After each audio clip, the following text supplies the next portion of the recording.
Everyone, this is Ankita Shukla. I hope you all are doing well and चलो भाई शुरू करते हैं। आज की क्लास फिर से शुरू करते हैं। ये क्लास नहीं है, ये एक रिवीजन सेशन समझ लीजिए है, जिसमें मैं परमार सर के नोट्स को रिवाइज करती हूँ। मैं रिवाइज करती हूँ, उसमें कुछ मेरी ट्रिक्स हो जाती हैं, जुगाड़ हो जाते हैं, जैसे कि अगर आपको अपना रिवीजन मिल रहा है, आप भी उन ट्रिक्स को अच्छा लग रहा है तो उनसे आप भी याद कर सकते हैं। हालांकि आज की क्लास में कुछ मेरी ट्रिक्स कम है, सर की ही इतनी भरी हुई हैं ट्रिक्स, तो मेरी ट्रिक्स की कोई ज़रूरत पड़ी नहीं। तो चलिए स्टार्ट करते हैं सेशन को। ओके, तो आज हम दो चीज़ें करेंगे। पहला तो पार्ट 1 यूनियन टेरिटरी, इसके पहले का हो चुका है। वीडियोस का लिंक आपको डिस्क्रिप्शन या कमेंट सेक्शन पे कमेंट कहीं ना कहीं मिल जाएगा, और नहीं मिल जाएगा तो मेरे चैनल पे जाइए, इसके पहले की दोनों वीडियोस वही हैं, ठीक है। तो अब इसके आगे बात करते हैं। हाँ जी, तो आज हम क्या पढ़ने वाले हैं, union and territories part 1 and part 2 citizenship, ये दोनों कवर करने वाले हैं। बहुत जल्दी जल्दी कवर करेंगे। तो पार्ट 1 में कौन कौन से आर्टिकल है, article number 1 to article number 4, 1 2 3 4 चारों आर्टिकल जो है वो पार्ट 1 में है, और आर्टिकल नंबर 2 5 to 11 है। चलिए अब हम बात करते हैं आर्टिकल नंबर 1 की। Part 1 union and territories, article number 1 क्या कहता है, name and territories of the union. Article number 1 में किन किन का डिस्कशन हुआ है, नाम और टेरिटरी ऑफ द यूनियन, मतलब हमारे देश का नाम क्या है, और इसकी टेरिटरी मतलब इसका क्षेत्र कितना है, ये सब चीज़ों के बारे में बात हुई है। तो हमारे कॉन्स्टिट्यूशन के आर्टिकल नंबर 1 के सब क्लॉज 1 में क्या लिखा हुआ है, लिखा है India that is Bharat is a union of states. मतलब इंडिया जो है उसका नाम भारत भी है, भारत जो है उसका नाम इंडिया भी है, और ये यूनियन ऑफ स्टेट्स है। यूनियन ऑफ स्टेट्स क्यों है, फेडरेशन ऑफ स्टेट्स क्यों नहीं है, क्योंकि यूएसए तो फेडरेशन ऑफ स्टेट्स है। तो फेडरेशन क्यों नहीं, फेडरेशन वो होता है जो कि टूट सकता है, यूनियन टूट नहीं सकता है, ठीक है। हमको कहा जाता है कि हम जो है India is indestructible union of destructible states, मतलब खंडित राज्यों का अखंडित देश है। मतलब देश नहीं खंड हो सकता है, लेकिन जो स्टेट्स हैं अंदर के वो आपस में टूट के अपनी अपनी डिज़ाइन, अपने अपने शेप चेंज कर सकते हैं अकॉर्डिंग टू देयर कंफर्ट। तो जो समय समय पे होता भी रहा है अंदर, जैसे कि आंध्र प्रदेश तेलंगाना चेंज हुए हैं, बिहार झारखंड उत्तर प्रदेश उत्तराखंड, इन सब ने अपने अपने आपको तोड़ के अलग अलग स्टेट्स बनाए हैं। ये सब चीज़ें हुई, अंदर काफ़ी चेंजेस हुए, लेकिन क्या बाहर की बाउंड्री पे कोई चेंज हम कॉन्स्टिट्यूशन के लॉज के थ्रू करते हैं? नहीं, कॉन्स्टिट्यूशन के लॉज के थ्रू बाहर की बाउंड्री में कोई चेंज नहीं हो रहा है। बढ़ सकती है, लेकिन ऐसा नहीं है कि कोई स्टेट टूट के अलग हो जाए। पता चले तमिलनाडु कह रहे हैं बॉर्डर पे हम अलग हो जाएंगे, नहीं, ऐसा हम अलग देश बना लेंगे, ऐसा ऑप्शन ही नहीं। अगर आप इंडिया के स्टेट हैं तो आप इंडिया के ही स्टेट रहेंगे, आप अलग देश नहीं बन सकते हैं, ठीक है। तो यहाँ पे यही कहा गया कि ये तोड़ा नहीं जा सकता। खंडित राज्यों का, राज्य आपस में खंडित हो सकते हैं, मतलब टूट के इधर उधर हो सकते हैं, लेकिन देश जो है वो नहीं खंडित होगा। आगे क्या है, हाँ, यहाँ पे not a result of agreement between the states. अच्छा, यूनियन हमें इसलिए कहा जाता है क्योंकि हमारे में ऐसा तो था नहीं, बहुत सारे स्टेट्स थे, उन्होंने एक दिन सोचा कि चलो चलो सब लोग मिलके एक यूनियन बना सकते हैं ताकि हम लोग पावरफुल हो जाएं और हमसे लड़ने के पहले लोग 10 बार सोचें। यूएसए ने यही किया है। यूएसए में बहुत सारे जितने भी जो भी यूएसए के स्टेट्स हैं वो एक्चुअल में एक एक कंट्री की तरह समझ लीजिए वो हैं, और उन सब ने आपस में मिल के यूएसए बनाया, यूनाइटेड स्टेट्स ऑफ अमेरिका बनाया है, जिसमें, और उन लोगों ने इसीलिए बनाया ताकि वो बहुत बड़ी पावर के तौर पे इमर्ज हो सके और उनसे कोई पंगा लेने के पहले 10 बार सोचे, सिर्फ इसलिए ये उन लोगों ने किया है। तो क्या उसमें स्टेट्स जो है वो अलग हो सकते हैं? हाँ जी, हो सकते हैं, थोड़ा सा मुश्किल है, लेकिन वहाँ पे ऑप्शन है कि वो अलग हो सकते हैं किसी ना किसी तरह से। लेकिन यहाँ पे यूनियन में ऑप्शन ही नहीं होता है। Its states have no rights to seat from union. हाँ, हमारी स्टेट्स जो है वो यूनियन मतलब हमारे देश से अलग नहीं हो सकते हैं, लेकिन पॉसिबल इन फेडरेशन। ये गलत लिख गया, यूनियन यहाँ नहीं लिखना है, ये फेडरेशन लिखना है। क्यों नोट बना देता है ऐसे गंदे गंदे, नहीं सॉरी, नोट्स बहुत अच्छे बने हैं, लेकिन बस थोड़ी बहुत कई गलतियाँ हो गई हैं। देन हम बात करेंगे सब क्लॉज 2 की। सब क्लॉज 2 में क्या कहा गया है कि states and territories specified in first schedule. तो हमने कल शेड्यूल्स पढ़े थे, और फर्स्ट शेड्यूल हमारा क्या था, यही तो था कि जो स्टेट्स एंड टेरिटरीज, संघ राज्य क्षेत्र। अब हम इसमें क्या पढ़ेंगे, देखो, इसको ये लिखा तो एक्टिव वॉइस में गया है सेंटेंस, लेकिन हमें इसे पढ़ना पैसिव वॉइस में। कैसे, इसमें लिखा गया है कि states and territories specified in schedule 1। हमें याद रखना है कि जो शेड्यूल 1 में states and UTs, union territories specified हैं, सिर्फ वही इंडिया के स्टेट्स एंड यूटीज हैं, वही इंडिया की टेरिटरी में आते हैं। मतलब अगर कोई राज्य फर्स्ट शेड्यूल में नहीं लिखा हुआ है, उसका मतलब एक तरीके से समझ लीजिए फर्स्ट शेड्यूल जो है वो आपके स्कूल का रजिस्टर है। अगर स्कूल के रजिस्टर में आपका नाम नहीं है तो आप स्कूल का हिस्सा नहीं है, बस इतनी बात है। अगर फर्स्ट शेड्यूल में स्टेट नहीं है, स्टेट का नाम नहीं है, तो वो स्टेट इंडिया का हिस्सा नहीं है, ठीक है। अगर अब कल को कोई एक नया स्टेट अपने आप को घोषित कर ले, कोई भी मान लो, और वो कह दे कि हम हिस्सा हैं इंडिया का, तो क्या इंडिया मान लेगा? ऐसा तो नहीं मान लेंगे ना, क्योंकि आप फर्स्ट शेड्यूल में हमारे लिखे नहीं हुए, आपका नाम नहीं है हमारे रजिस्टर में, बस इतना से। अगर मान लो आप कल को यूपी में उधर वाले आधा आधा कर लें, इधर ईस्ट वाले अलग चले जाएँ, वेस्ट वाले अलग चले जाएँ, अपने आप बिना किसी संसद को बताए, प्रेसिडेंट को बताए, और कहने लगे कि हमारा नाम ये है, मान लो कुछ भी रख दें, हमारा नाम वेस्ट उत्तर प्रदेश है, हमारा नाम ईस्ट उत्तर प्रदेश है, और कहते हैं हमें अलग अलग सब मतलब अलग अलग बजट चाहिए, अलग अलग सब चीज़ें चाहिए, तो क्या हम मतलब कॉन्स्टिट्यूशन मान लेगा? ऐसा हो जाने देगा? नहीं ना, क्योंकि उन दोनों का नाम एक ही साथ फर्स्ट शेड्यूल में लिखा हुआ है। फर्स्ट शेड्यूल में अलग अलग दो स्टेट्स के तौर पे नहीं लिखा हुआ है, इसलिए ये वही चीज़ कहता है कि अगर आपका फर्स्ट शेड्यूल में नाम है, रजिस्टर में नाम है, तो आप हमारी टेरिटरी का हिस्सा हैं, बस। आर्टिकल नंबर 3 क्या कहता है, टेरिटरी ऑफ इंडिया। अब टेरिटरी ऑफ इंडिया है कहाँ तक की, ये भी तो है। तो हमारे पास में 28 स्टेट्स हैं, 8 यूटीज़ हैं, जो कि फर्स्ट शेड्यूल में सारे के सारे वर्णित हैं। अदर टेरिटरीज़ के बारे में है, ये भी लिखा हुआ अदर टेरिटरीज़ के बारे में कि देखो टेरिटरी ऑफ इंडिया किस टाइप की है, ये जो स्टेट्स हैं, जो यूटीज़ हैं और जो हमारी होने वाली हैं। मतलब जब अगर फ्यूचर में मान लीजिए इंडिया कुछ ऑक्यूपाई कर लेता है, कुछ चीज़ों को ऐड कर लेता है, वो वाली टेरिटरीज़ भी हमारे ही टेरिटरीज़ में आ जाएंगी। तो ये चीज़ कहता है आर्टिकल नंबर 3। फिर हम नहीं, आर्टिकल नंबर 3 आर्टिकल नंबर 1 का सब क्लॉज 3 कह रहा था। अब हम आएंगे आर्टिकल नंबर 2 पे। 2 क्या कहता है? Establishment of new states. मतलब अब ये समझिएगा 2 और 3 में डिफरेंस बहुत जरूरी है। जिन्होंने पढ़ी है उनको पता होगा, जिन्होंने पॉलिटी नहीं पढ़ी है उनके लिए बहुत इंपॉर्टेंट है। एस्टैब्लिशमेंट ऑफ न्यू स्टेट्स मतलब ये होता है कि बाहर से एडिशन होना है। ठीक है, जो स्टेट्स हमारे अपने एग्जिस्ट कर रहे हैं वो तो ही हैं, लेकिन उसके अलावा अगर हमें बाहर से कोई ऐड करना है, मान लो जब हमें सिक्किम ऐड करना था, है ना, और या फिर हमें कोई भी स्टेट जो बाहर था, जो इंडिया की टेरिटरी में नहीं था लेकिन हमें ऐड करना था, उसको स्टेट का दर्जा देना था, तो उसमें हम आर्टिकल नंबर 2 का यूज़ करते हैं। अच्छा, एक और चीज़ है, अगर हमें किसी यूटी को स्टेट बनाना हो, यूनियन टेरिटरी है हमारी इंडिया की और उसको हमें स्टेट बनाना है, तो हम कैसे यूज़ करेंगे? तब भी हम आर्टिकल नंबर 2 का यूज़ करेंगे, क्योंकि उसको स्टेट का नाम नहीं मिला हुआ था। स्टेट का नाम देना है अगर किसी भी चीज़ को बाहर से आ रही है, तो वो हमें आर्टिकल नंबर 2 से ही करना पड़ेगा। Parliament wants to admit new territory, article number 2 admissible. ठीक है, आर्टिकल नंबर 3 क्या कहता है? फॉर्मेशन। बस ये 2 वर्ड याद रखना, 2 और 3 में। 2 में एस्टैब्लिशमेंट, 3 में है फॉर्मेशन। ठीक है, formation of new states, alteration of areas, boundaries of the names of existing states. मतलब अंदर जितना भी तहलका मचाना है, कोई स्टेट तोड़ना है, कुछ भी नाम बदलना है, बाउंड्री चेंज करनी है, शेप अलग करना है। मान लो हमें ऐसा लंबा लंबा शेप नहीं पसंद आ रहा है, यूपी का लेटा लेटा सा, तो हमें इसको गोल करना है, कुछ भी करना है, जो भी करना है, वो जो भी होगा अंदर के अंदर, मतलब भारत के वो पूरी जो ऐसे पूरा बाउंड्री है उसके अंदर स्टेट्स आपस में जो भी करना चाहे, वो चीज़ें आर्टिकल नंबर 3 के तहत ही हो पाएंगी। ठीक है, अब डिफरेंस क्या है? यहाँ पे हम उन चीज़ों को स्टेट बना रहे थे जो स्टेट नहीं थी, यहाँ पे हम उन चीज़ों को स्टेट बना रहे हैं जो ऑलरेडी स्टेट हैं, लेकिन हम उनकी बाउंड्री चेंज करेंगे, उनका एरिया चेंज करेंगे या उनको तोड़ के नया स्टेट बना देंगे। यहाँ पे लिखा फॉर्मेशन ऑफ न्यू स्टेट्स। तो न्यू स्टेट कहाँ से आ गया? आंध्र प्रदेश को तोड़ेंगे तो तेलंगाना बनेगा। मतलब समझिए ना, आंध्र प्रदेश की बाउंड्री तो चेंज हुई, लेकिन बाउंड्री चेंज होने में एक नया स्टेट बन गया, दैट इज तेलंगाना। लेकिन क्या वो जो स्टेट बना है वो जगह कहीं बाहर से ऐड हुई है? नहीं ऐड हुई है ना, वो थी तो इंडिया के अंदर ही, इसीलिए वो आर्टिकल नंबर 3 में आई। बाहर से कहीं से ऐड होती तो इसमें आती, या फिर वो यूटी होती तो आर्टिकल नंबर 2 में चली आती। ठीक है, alteration of area, boundaries and names of existing states, ये सब चीज़ें अलग हैं। तो इसमें कौन कौन सी चीज़ें आ जाती हैं? Formation of new state by separating territories, by uniting any part, ये सब चीज़ें बेकार की हैं। इंक्रीज इन एरिया स्टेट, ये सब मैं बता चुकी हूँ। डिक्रीज इन एरिया मतलब एरिया बढ़ाना है, स्टेट का एरिया घटाना है, जैसे कि हमारा यूपी अलग हुआ उत्तराखंड से, तो यूपी का एरिया कम हुआ। ठीक है, alteration of boundaries, boundaries change होनी है। नेम ऑफ स्टेट, नाम बदला जा रहा है, नाम तो कितनी जगहों के बदले गए हैं ना। प्रोविजंस क्या है? No bill to be introduce in either house of the parliament unless with recommendation of president. मतलब प्रेसिडेंट की रिकमेंडेशन, मतलब प्रेसिडेंट को पहले कहना पड़ेगा, तो प्रेसिडेंट रिकमेंड करेगा, फिर प्रेसिडेंट क्या करेगा? जिस भी स्टेट का मामला है उस स्टेट की लेजिस्लेटिव के पास में, मतलब गवर्नर को दे देगा कि अपनी लेजिस्लेटिव से पूछ लो इस स्टेट की कि उनको कुछ भी इसमें सजेशन देना है, कुछ भी कहना है तो वो कह लें। लेकिन जरूरी नहीं उनका कहा हुआ पार्लियामेंट बाद में मानेगी, बाइंडिंग नहीं है। देखिए लिखा हुआ नॉट बाइंडिंग ऑन पार्लियामेंट, उनका सजेशन जो है वो बाइंडिंग नहीं होता है, और उसके बाद में पार्लियामेंट में सिंपल मेजोरिटी से इस बिल को पास किया जा सकता है। किस बिल को? ऑल्टरेशन और नेम्स चेंज करना, बाउंड्रीज चेंज करना, ये सारी चीज़ें। ठीक है, आर्टिकल नंबर 4 पे आ जाते हैं। आर्टिकल नंबर 4 क्या कहते हैं? Any law made under article 2 and 3 to provide amendment for first and fourth schedule. Article number 2 और 3 के तहत कुछ भी चेंज करना है तो शेड्यूल नंबर 1 और शेड्यूल नंबर 4 जो हमने कल शेड्यूल पढ़े थे उनमें भी चेंज करना पड़ेगा। कैसे? शेड्यूल नंबर 1 क्या था? राज्य और संघ राज्य क्षेत्र, इन सबके यही तो होता है, एरिया टेरिटरी, यही सारी चीज़ें तो उसमें थी।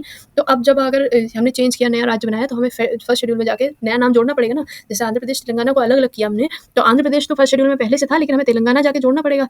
और उसके बाद में फोर्थ शेड्यूल में क्या चेंज होगा? फोर्थ क्या शेड्यूल कहता है? FOUR, 4 का लास्ट वर्ड है आर, आर से राज्यसभा, राज्यसभा में सीटों का आवंटन, फोर्थ शेड्यूल। ठीक है, तो फोर्थ शेड्यूल क्या था कि राज्यसभा में सीटों का आवंटन। अब एक चीज़ समझिए, सीट्स चेंज हो जाएंगी जब मतलब स्टेट का एरिया आधा हो गया मान लो, तो ऐसा तो है नहीं कि सीट उतनी रहेंगी, सीट भी कम होंगी ना आपके एरिया और जनसंख्या के हिसाब से। तो वही चीज़ लिखी है कि अब आपको सीट्स भी चेंज करनी पड़ेंगी। तो अगर आपने कुछ भी आर्टिकल नंबर 2 और 3 के तहत जोड़ा है, कि मतलब अगर एस्टैब्लिशमेंट या फॉर्मेशन नए स्टेट्स का हुआ है, तो आपको शेड्यूल नंबर 1 एंड 4 दोनों में चेंज करना पड़ेगा। And changes in article number 2 and 3, amendment of first and fourth schedule seats in Rajya Sabha. अच्छा, वही लिखा हुआ है कि अगर आपने चेंज किया तो राज्यसभा की सीट्स में भी चेंज होगा, इसके लिए आपको फोर्थ शेड्यूल में भी चेंज करना पड़ेगा। इसके लिए आपको आर्टिकल नंबर 368 नहीं जरूरत होगा, लेकिन आप साधारण बहुमत से कर सकते हैं। साधारण बहुमत क्या होता है? सिंपल मेजोरिटी क्या होता है?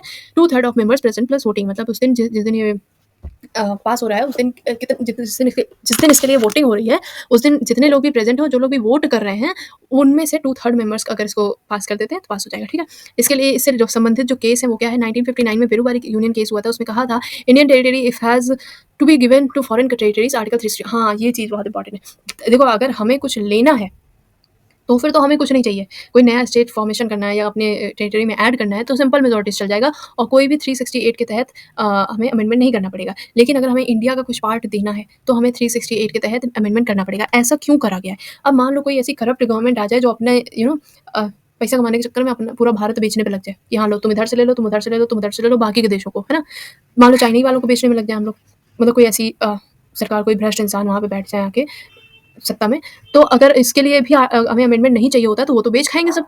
तो बेच ना खाएँ इसलिए इसमें यहाँ पे आर्टिकल नंबर 368, क्योंकि यहाँ पे सिंपल मेजॉरिटी से नहीं पास किया जा सकता कोई भी बिल, इसलिए यहाँ पे ऐसा ये आर्टिकल, मतलब ये प्रोविज़न बनाया गया कि हमें स्पेशल मेजॉरिटी चाहिए होगी अगर हमें देना है कुछ, ठीक है? ताकि कोई बेच ना दे हमारा पूरा देश। 2014 में क्या आया, Indian and Bangladesh boundary dispute, हाँ, यहाँ पे देखो हुआ था, तो हमारा 100th कॉन्स्टिट्यूशनल अमेंडमेंट हुआ था कि इंडिया से कुछ पार्ट्स थे जो बांग्लादेश को दिए गए थे और जो बांग्लादेश के कुछ पार्ट थे वो इंडिया आए थे। हालाँकि इंडिया की तरफ से ज़्यादा पोर्शन गया था। अब मान लीजिए ये बाउंड्री हो गई, मान लीजिए यहाँ पे इधर की ओर इंडिया है, इधर की ओर बांग्लादेश है। तो यहाँ पे कुछ छोटे-छोटे ऐसे थे जहाँ पे इंडिया का पार्ट था, है ना? पास में ही, और यहाँ कुछ छोटे-छोटी चीज़ें थी जो बांग्लादेश का पार्ट थी। तो इन लोगों ने कहा तुम्हारे यहाँ हमारा पार्ट है, तो हमारे यहाँ तुम्हारा पार्ट है, एक्सचेंज कर लो, बराबर करो, बाउंड्री एकदम फिक्स करो। तो इसलिए ये वाला India and Bangladesh boundary dispute के चक्कर में बहुत बाउंड्री का डिस्प्यूट हो रहा था। कह रहे थे यहाँ से खींचो क्योंकि यहाँ हमारे लोग हैं, हम लोग कह रहे थे वहाँ से खींचो क्योंकि हम लोग वहाँ पे हैं। तो इन्होंने कहा कि चलो आपस में लेन-देन कर लेते हैं और खत्म करते हैं साइज़।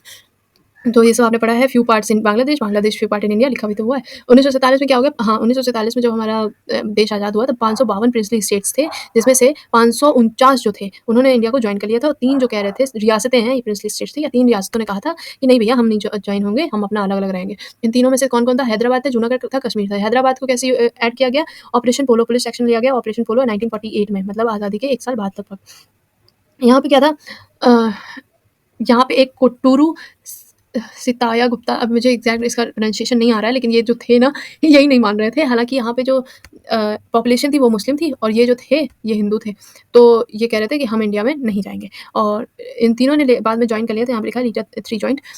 लेकिन यहाँ पे उल्टा था जूनागढ़ में पॉपुलेशन हिंदू थी और जो हेड था वो मुस्लिम था, तो वो भी नहीं मान रहा था। तो यहाँ पे कहा गया रेफरेंडम करा दिया जाए, मतलब जनमत करा दिया जाए। तो अगर पूरी जनता मान गई तो वोटिंग हुई, सब क्योंकि हिंदू थे तो वो तो चाहते थे कि इंडिया में ही हम रहें, और इसलिए यहाँ पे ये जूनागढ़ भी इंडिया में आ गया।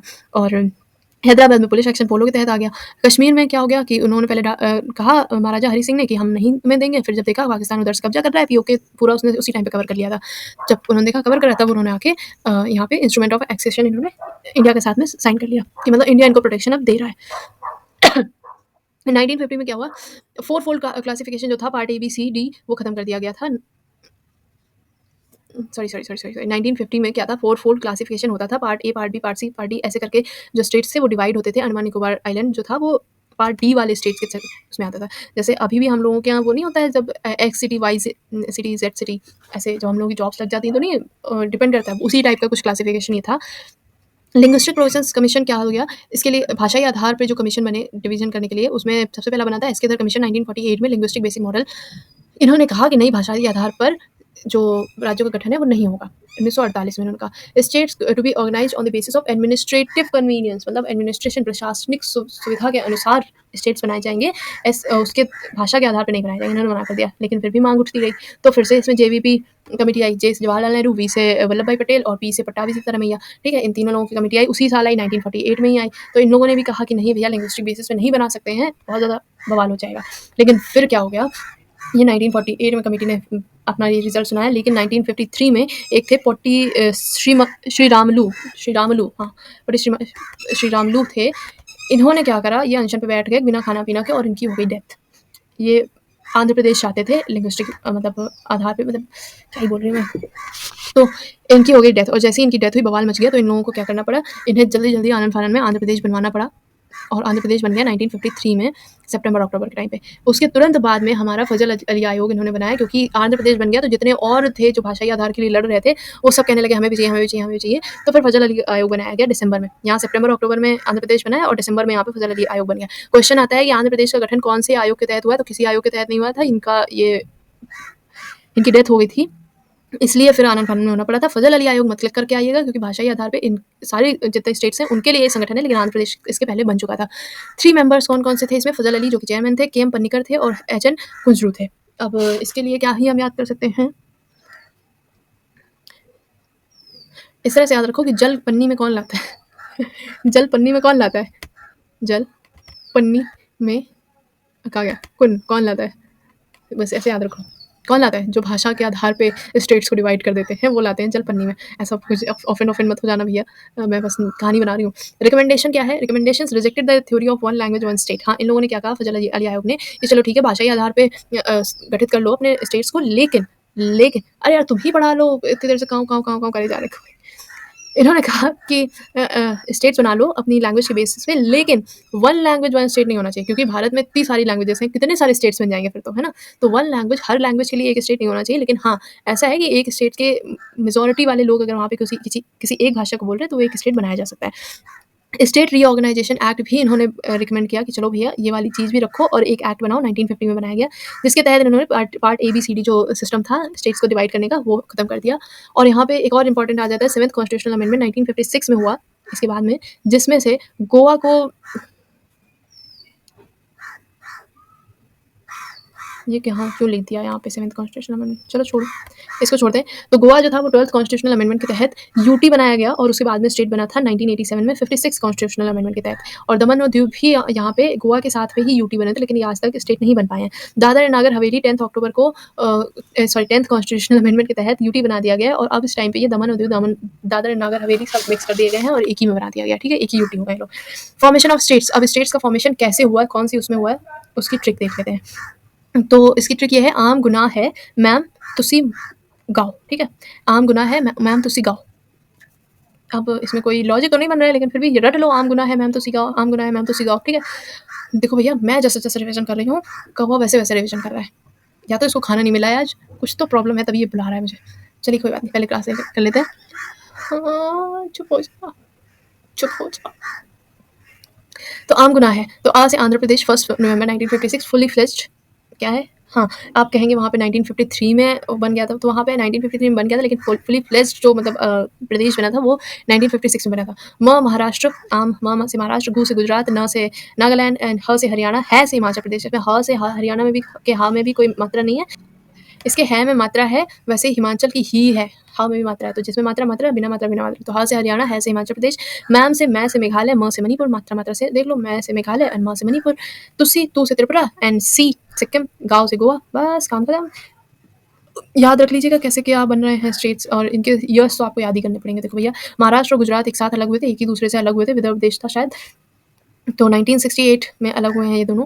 नागालैंड 1963, उसके बाद में हरियाणा और हिमाचल प्रदेश, ये दोनों 1966 में अलग हुए, मतलब अलग अलग स्टेट्स बने। 1972 में मेघालय, मणिपुर और एक और त्रिपुरा भी बना, और इसके बाद में सिक्किम बन गया 1975 में। सिक्किम का सबको याद रहता है क्योंकि सिक्किम एस से शुरू होता है एंड 5 भी एस जैसा बना होता है, तो सिक्किम 1975 में बना है। और गोवा कब बना है? 1987 में बना है, यूटी, एंड फिर उसके बाद में 56 कॉन्स्टिट्यूशनल अमेंडमेंट की तहत स्टेट बन गया है। अब हम सिक्किम का पता करेंगे, सिक्किम के बारे में पढ़ेंगे। सिक्किम क्या है? सिक्किम एक स्पेशल केस है। कैसे? यहाँ पे चोग्याल डायनेस्टी का राज था, और इन लोगों को डर था कि चाइना जो है तो हड़प लेगा, इनका सिक्किम भी हड़प लेगा, तो इन्होंने कहा कि हमें एसोसिएट का स्टेट का दर्जा दे दो। इन्होंने इंडिया कहा कि इंडिया अच्छा देश है, हम इसके अंतर्गत एसोसिएट स्टेट बन जाते हैं। तो आर्टिकल नंबर 2A में इनको ऐड कर, 2A नहीं उसमें था जो सर ने कटवा दिया था क्लास के थ्रू, तो वहाँ पे 35th कॉन्स्टिट्यूशनल अमेंडमेंट के तहत इनको 1976 में ये कहीं क्या उल्टा हो गया, हाँ यहाँ पे 4 होगा शायद, जो भी, तो 2A बना दिया। कंप्लीट स्टेटहुड इन्हें 36 कॉन्स्टिट्यूशनल अमेंडमेंट 1975 में मिल गया था, ठीक है। इन स्टेट ईयर्स में ज़्यादा कंफ्यूज नहीं हुआ करिए, आ जाता है। अब हम आर्टिकल से याद कर लेंगे। ये एक है कि स्पेशल प्रोविजन से रिलेटेड है, 370 आर्टिकल नंबर 371, तो इसको पूरा याद कर लेते हैं क्योंकि बाद में सर ने कहा था कौन ही कवर करेगा, तो स्टार्टिंग में उन्होंने कवर कराया, तो आज स्टार्टिंग में हम लोग रिवाइज कर लेते हैं। आर्टिकल नंबर 371 क्या कहता है? Special provision powers to Maharashtra and Gujarat होगा, यहाँ पे नागालैंड कैसे हो गया? नागालैंड है नहीं भाई, महाराष्ट्र एंड गुजरात होगा। चलो ठीक है, देखते हैं, अभी थोड़ी देर में देख लेंगे। देन हमारे पास में क्या है? उसके बाद में 371 बस याद रखो, उसके बाद में 371 से ABCDE इन सब से हम याद करेंगे नाम आसमा जी के। आपने किसी से आपने किसी से नाम पूछा, उसने कहा नाम आसमा जी के, ठीक है। कैसे याद करें? एन से नागालैंड, तो पहला जो 371A है उसमें स्पेशल प्रोवर्स टू नागालैंड है। ए से असम, क्योंकि आसमा साउंड आएगा आगे, तो सबसे पहले असम, ठीक है, असम। या फिर ऐसे याद कर लीजिए, सबसे ऊंचाई पे उधर की ओर असम ही तो है। एंड एम से मणिपुर, एम से मणिपुर। ए से आंध्र प्रदेश एंड तेलंगाना, दूसरे वाले ए से आंध्र प्रदेश की जो यूनिवर्सिटी है, central university of Andhra. S से सिक्किम, एम से मिजोरम, ए से अरुणाचल प्रदेश, एंड जाएगा जी से गोवा हो जाएगा, एंड के से कर्नाटका हो जाएगा। देखिए, और वो जो ऊपर यहाँ पे कंफ्यूजन हो गया था, यहाँ पे इन्होंने NL लिख दिया, नागालैंड नहीं गुजरात हो गया, यहाँ पे लिखा भी हुआ है, कहाँ गया? ये देखिए गुजरात, ठीक है। देन हम बात करेंगे सिटीज़नशिप की बहुत जल्दी-जल्दी, ठीक है? तो सबसे पहले पार्ट 5 टू 11 है, सॉरी पार्ट 2 है, आर्टिकल 5 टू 11 में है सिटीज़नशिप। इसमें से ज़्यादा क्वेश्चंस नहीं आते हैं, बस इतना ही आता है सिटीज़नशिप कहाँ से ली गई है, वो फलाना वगैरह। Regulated by parliament. Single citizenship कहाँ की है? यूके की है। तो हमने कहाँ से ली है? यूके से ही ली है सिंगल सिटीज़नशिप का कॉन्सेप्ट। एंड यूएसए में डबल सिटीज़नशिप होती है। जिस स्टेट में आप रह रहे हैं उसकी भी होगी और आपके पास में यूएसए की मतलब अमेरिका की भी सिटीज़नशिप होगी। सिटीज़नशिप क्या है बिफोर, अच्छा हाँ, हमारे जो 5 से 11 के आर्टिकल्स हैं ये 2 टाइप के हैं। जो 5 से लेके 8 तक के हैं वो before the commencement of constitution मतलब 26 जनवरी 1950 के पहले के लिए थे ये रूल्स, जो कि अब इनका कोई काम नहीं है। हालाँकि अगर चाहा मतलब देखा जाए तो 5 से 8 अगर अभी हटा दिया जाए तो कोई मतलब नहीं बन रहा है ना? कुछ खास फ़र्क नहीं आएगा। और बाकी जो दूसरे टाइप के हैं वो आर्टिकल मतलब 26 जनवरी 1950 के बाद के लिए हैं, जिसमें आ रहा है सिटीज़नशिप एक्ट 1955। अब दोनों पे हम बात करेंगे कैसे। आर्टिकल नंबर 5 कहता है शुड शुड हैव मतलब आर्टिकल नंबर 5 से बात ये हो रही है कि कोई इंसान जो हमारे भारत देश है उसका सिटीज़न कैसे हो सकता है। तो उसके पास में घर हो, निवास हो इंडिया में, या फिर वो ब इंडिया में पैदा हुआ हो, either of parents are born in India, या फिर उसके कोई एक पेरेंट्स इंडिया में बोर्न हो, ये वाला तो है ना? उसके बाद ordinary resident for at least 5 years, मतलब यहाँ पे 5 साल, कम से कम 5 साल वो रहा हो। आफ्टर कमेंसमेंट ऑफ कॉन्स्टिट्यूशन मतलब 1950 के बाद में कम से कम 5 साल वो रहा हो यहाँ पे इंडिया में, तो ही उसको मिलेगी। तो अब 1950 के बाद बचपन बहुत ज़्यादा हो सकता है ना? तो जिनको जब ये सब इस तरह से सिटीज़नशिप लेनी थी वो उसी टाइम पे ले चुके हैं, ये अभी का कोई इसमें काम नहीं है। आर्टिकल नंबर 6 क्या कहता है? Those who are migrated to India from Pakistan, मतलब जब बँटवारा हो गया तो ऐसे-ऐसे लाइन खिंच गई। अब कुछ इधर पाकिस्तान के साइड रह गए और कुछ इंडिया के साइड रह गए, ठीक है? अब जिनको यहाँ पे इंडिया में नहीं रहना था वो पाकिस्तान चले गए, और जिनको पाकिस्तान में नहीं रहना था वो इंडिया आ गए। तो जो पाकिस्तान के मतलब बँटवारे के बाद इस साइड रह गए थे, जब वो इंडिया आए तो उनको सिटीज़नशिप मिलेगी ना, मिलनी चाहिए। तो मिलेगी तो किस आर्टिकल के तहत मिली? आर्टिकल नंबर 6 के तहत मिली, जो पाकिस्तान से इंडिया आए थे, migrated to India from Pakistan, ठीक है? आर्टिकल नंबर 7 क्या है? आर्टिकल नंबर 7 कहता है कि यहाँ पे जब बँटवारा हुआ तो इंडिया से यहाँ से कुछ लोग पाकिस्तान चले गए, फिर यहाँ पे इनको पता चला कि ये बकवास देश है, हमें इंडिया ही रहना चाहिए था, तो ये लोग वापस इंडिया आ गए। तो तुम पाकिस्तान होके इंडिया आए हो तो तुम्हें सिटीज़नशिप किस एक्ट के तहत मिलेगी? आर्टिकल नंबर 7 के तहत मिल जाएगी, ठीक है? पहले इंडिया से पाकिस्तान गए, फिर पाकिस्तान से इंडिया आए हैं, पार्टिस पार्टीशन आफ्टर पार्टिसिपेशन लिखा है, आफ्टर पार्टीशन, ठीक है? आर्टिकल नंबर 8 क्या कह रहा है? Citizenship of Indian origins residing outside India. यहाँ पे एनआरआईज़ की वो अमीरों की बात हो रही है जो सिटीज़नशिप इंडिया के लिए है लेकिन बाहर रह रहे हैं, ठीक है? नॉट रेजिडेंशियल इंडियंस, ठीक है? आर्टिकल नंबर 9 क्या कहता है? Personal voluntary acquiring citizenship of a foreign country loses Indian, मतलब अगर कोई भी सिटीज़न है जो कि बाहर की सिटीज़नशिप ले लेगा तो उसकी अपने आप इंडियन सिटीज़नशिप है वो खत्म हो जाएगी। मतलब अगर आप अमेरिका गए, वहाँ पे ग्रीन कार्ड आपने ले लिया और सिटीज़नशिप वगैरह ले ली, तो आप ये मत समझिए कि आप इंडिया के भी सिटीज़न रहेंगे, वहाँ के भी रहेंगे। 2 वाला काम नहीं होगा हमारे यहाँ। हम अपनी देंगे सिर्फ़, अगर हमारे हो तो हमारे हो, बाकी अगर किसी और के भी हो तो बस वहीं बने रहो। ऐसा वाला सिस्टम है इंडिया का।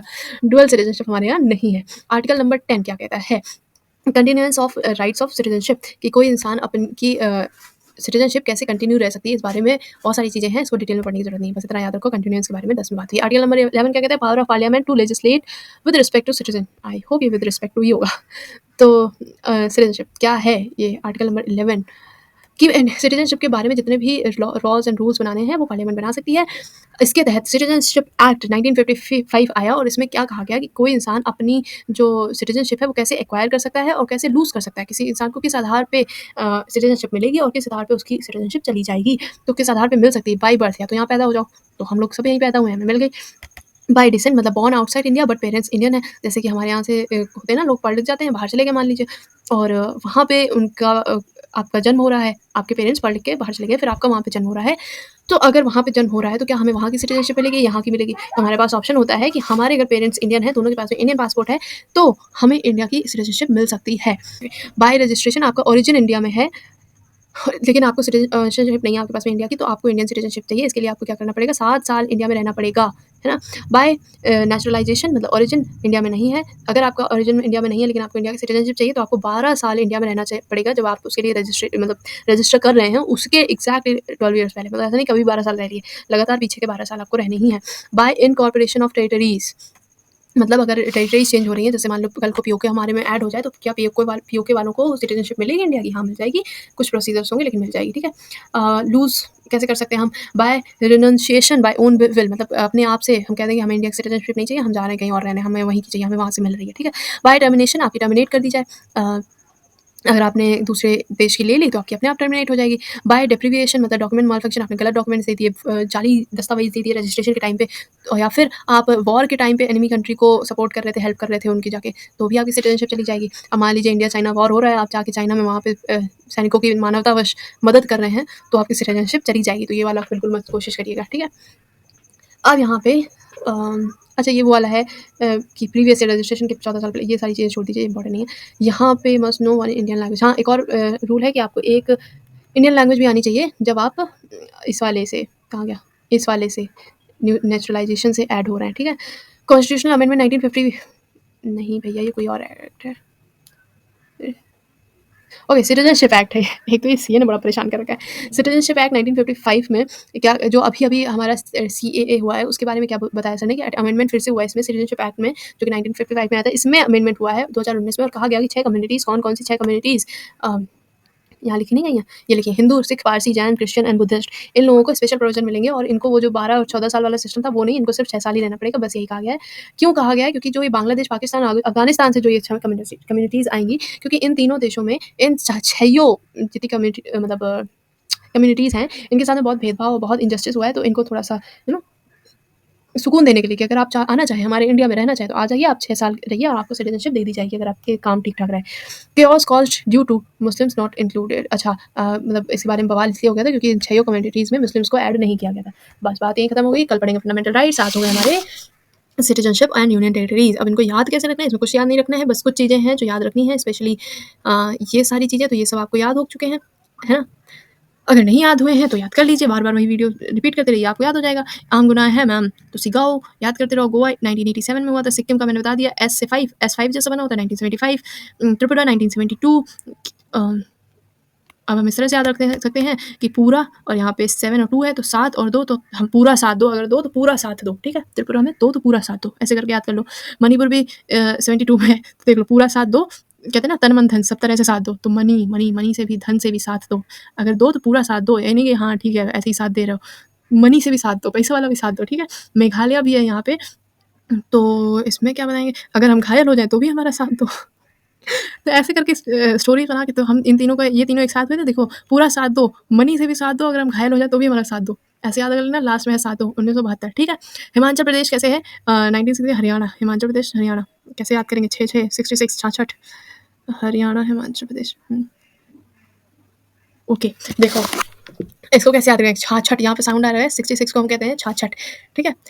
हिमाचल प्रदेश और हरियाणा में क्या 2 वर्ड आ रहे हैं? हरा हरा, हरियाली वाला वर्ड आ रहा है, एक हिम वर्ड आ रहा है। तो आपने देखा होगा कि अगर आपके गार्डन में बहुत ज़्यादा हरा हरा होता है तो भी आप छटाई कर देते हैं, जैसे कि जहाँ पे हरियाली नहीं होनी चाहिए वहाँ पे अगर घास फूस निकल आती है तो आप छटाई करते हैं, तो हरी चीज़ों को भी, हरियाली को भी छाट देते हैं। और जब आप कहीं मतलब ऐसी जगहों पे रह रहे हैं जहाँ पे बर्फबारी होती है, तो वहाँ पे अगर आपकी कार पे ऐसे हिम मतलब बर्फ गिर गई है तो उसको भी आप छाटते हैं। तो हरियाली और बर्फ, हरियाली और हिम दोनों ही छाटे जाते हैं, इसलिए दोनों ही छाछट में हुए हैं, मतलब बने हैं, ठीक है।